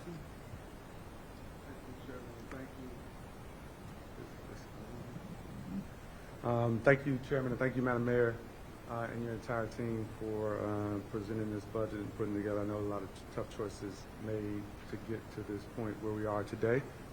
I'm going to try to keep my questions rather succinct because I know it's been a long morning. But I want to ask, well, first recognize some of the investments that you've made despite some of the tough choices you've had to make around, I think, important priorities for residents across the District of Columbia. Recreation for All is something that is a very popular program, albeit nascent in terms of how long it's been implemented. There's a lot of interest in making sure that youth and everybody in between, all ages, have access to our recreation facilities. And my office has had fielded a lot of calls and questions and interest in that program, so I'm pleased to see the continued investments there. The Commercial Property Acquisition Fund, which you already mentioned, is really a transformational program that I appreciate seeing continued investments there, and it is transformational both for the owners of the businesses who are acquiring their commercial properties, but I think it also has generational impact. And so I think it's extraordinarily important to make sure that we're supporting that with continued investments. You mentioned this earlier, and this is something that I'm so glad you emphasized. While there are things in this budget that you propose that support the efforts to really invest in downtown and bring back downtown, it is equally as important to make sure that the investments continue in our residential corridors. And so I appreciate that point. I think it's something that we should continue to emphasize so that residents across the District of Columbia in their own neighborhoods that are going to restaurants that didn't exist 5-10 years ago, that exist in corridors across the District of Columbia, can continue to see the investments that are being made both to the streets, to the facades, and everything that they care so deeply about in walking distance of where they live. And so I wanted to amplify that point.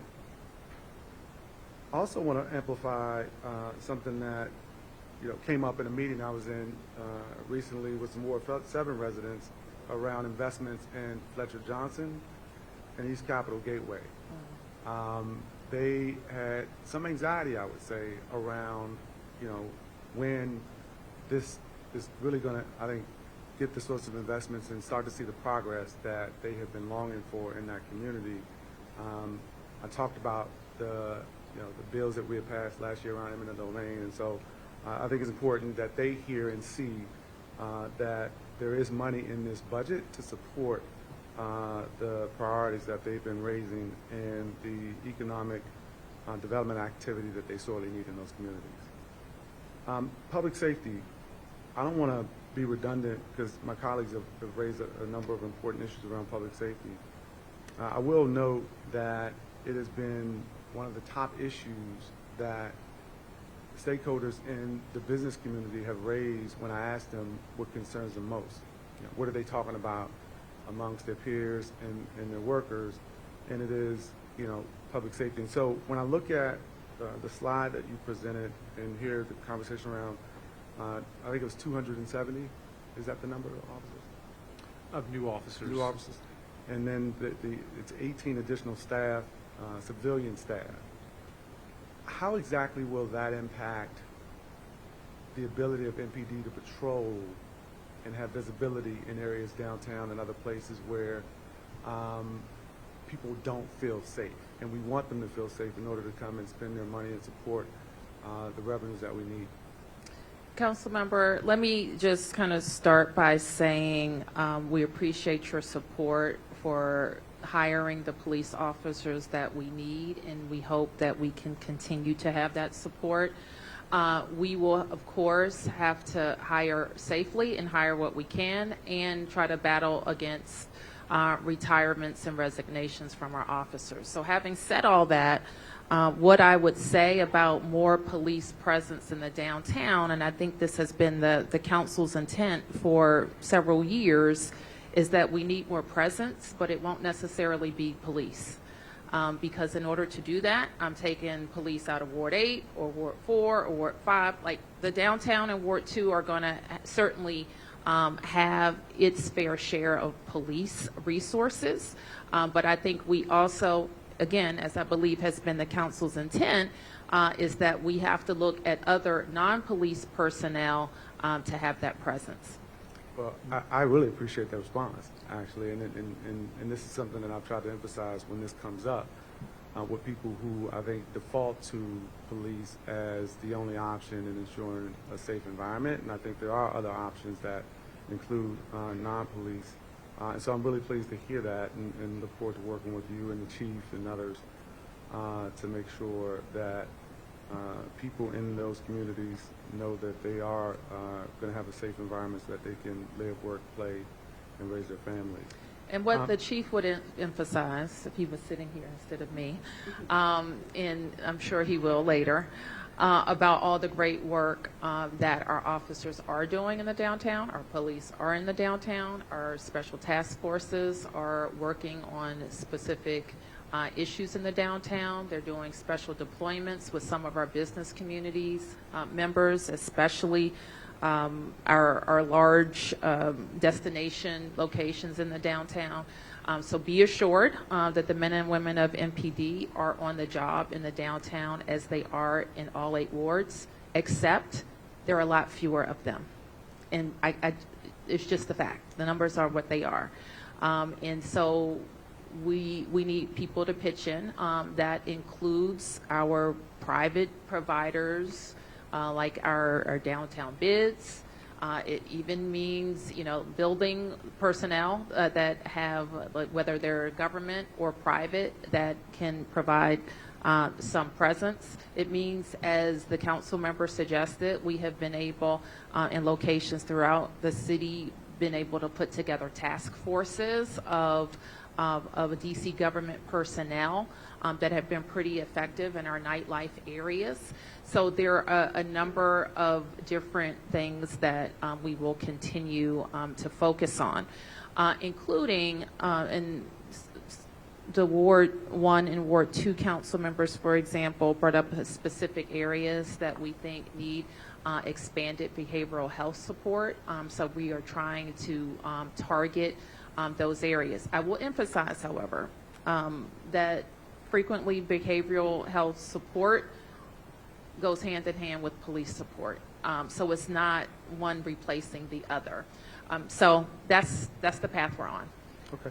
And you mentioned the bids and others who could be and are currently, I think, important to the environment along our business corridors and thinking about what more they can do. I think they're eager to do more. I think thinking about where their revenues are given the climate that we have, particularly when you think about downtown bid, Golden Triangle bid, and some of the other places, having increased partnerships that I think fall within their capacity, but maybe not in line with what we think traditionally bids ought to do. And I'd love to be able to explore some of those things, and maybe there's some investments in your budget that we'll see once we get the budget books. But I'd love to make sure that we're trying to collaborate around those other partners outside of police and other public safety officials who can help enhance public safety and economic vitality in those corridors. If I could add, council member, there is a new investment in the downtown area, and I'm going to ask Jenny and Kevin to talk about it specifically. But part of our approach to vibrancy in the downtown is to create new destinations and new activities. And we are, with the council's support and the support of the bid, the leadership of the downtown DC bid, we transformed Franklin Park, which has become an incredible amenity for the district, even though it's a federal park. And we have a similar proposal in this budget. Yes, we also have $9.5 million for Franklin Park to be able to provide the same type of... Not Franklin. I mean Farragut Park. Farragut. I'm sorry, Farragut. Currently doing Franklin, to be able to bring the same kind of exciting development to that area. There's also a $1.5 million investment in this fiscal year through our federal funds for family destinations, and we're specifically looking at anchoring some of those downtown. Okay. Just I think maybe one, maybe two quick things. You mentioned behavioral health supports earlier, and I wanted to just know if there were any enhanced investments in school-based mental health in this budget that you all could talk about. Jenny? Yes. So for school-based mental health, we continue to maintain the program that has been able to be funded so that every school can have a clinician. Unfortunately, we are having hiring challenges, so about 63% of our schools have a clinician right now. There are a couple things that the Department of Behavioral Health is working on in order to try to address that. So one is a $1,000 bonus for clinicians. Another is providing free supervision hours to those who are training, which is a significant expense to get more people in the door. And then there are partnerships with Howard University, Catholic University to do more internships in the behavioral health space. So, and then last but not least, we are currently looking at, as you know, the school-based mental health program has sort of 3 tiers of support. The most basic tier of prevention, the Department of Behavioral Health is looking at really what kind of credentials and licenses do you need to provide that kind of work. Currently, we're requiring someone with a social work degree, which is not necessarily the case. We absolutely need those clinicians to have that work for that intense one-on-one help, but for the basic prevention work, teachers, other administrators can do that. So the Department of Behavioral Health is working on updating those regulations right now. So we think that we'll be able to expand the reach of the program by allowing more people to be able to participate. And I don't mean to beat the drum louder on this, but we are also investing in the entire spectrum of caring and trusting adults that touch kids, that are involved with kids' lives. And so as we recognize that not every child who needs a caring and trusting adult needs a clinician. So those include our safe passage work, our recreation for all work, our coaching work that we're doing with adults. So I see that we're investing in in the spectrum while we are working on getting to the number of clinicians that we need. And I appreciate you ending on that point. I'm going to end just to sort of double down on some of the points raised by Councilmember Trayon White around recreation centers and investments, and thinking about in areas where the investments have not materialized in facilities, new facilities for communities, that there still is an opportunity, I think, to utilize existing district facilities like schools, charter schools, and other places that have existing infrastructure that could support these communities. And obviously that comes along with the cost, but I think it's well worth the cost for us to think about what those partnerships look like to expand the opportunities for individuals to recreate. Not just youth, but individuals across the spectrum to recreate in district-owned facilities. Thank you. Thank you, Councilmember. I have one question. We've talked a lot about education. We will be looking more closely at the details with regard to public schools and OSSI and so forth, but nothing's been said about University of the District of Columbia. So what's proposed in this budget regarding UDC? So for the UDC budget, what is proposed is small reductions in their non-personnel services like other agencies had to take, as well as improvements in their facilities through the CIP. We are also continuing the investments in UDC with our federal funds, so that includes the DC Futures work that we're doing to provide tuition assistance, as well as some of the workforce programming. So the dollars that the president has asked for with regard to, I'm going to call it parity for workforce, that's not in there? That is not in there. And you said changes in the CIP, such as? So there's continued investments to begin modernizing their facilities. Unfortunately, we did have to make some decisions to remove some projects from the CIP based on the constraints. So for funding for the purchase of the old Congress Heights building was removed in the out years. In the out years, even though what that means is we're going to be paying substantially more in the long term for Congress Heights. That's something we can talk about. And we should also talk about use. And there is, as I understand it, still quite a bit of online learning. And so looking at the space needs, I think, would be important. We should also add about the investment on the campus of UDC for the DC Archives. That is another project that had to be trued up with the addition of $30 million. $30 million. So we think that we have the budget that we need to deliver it. Okay. I think that's all the questions from council members. Thank you, Mayor Bowser and your team. And we will see you on Friday, I believe at noon. At noon? Yes. Okay. At Thank the you very chamber? I take it. Okay. Thank you. Thank you.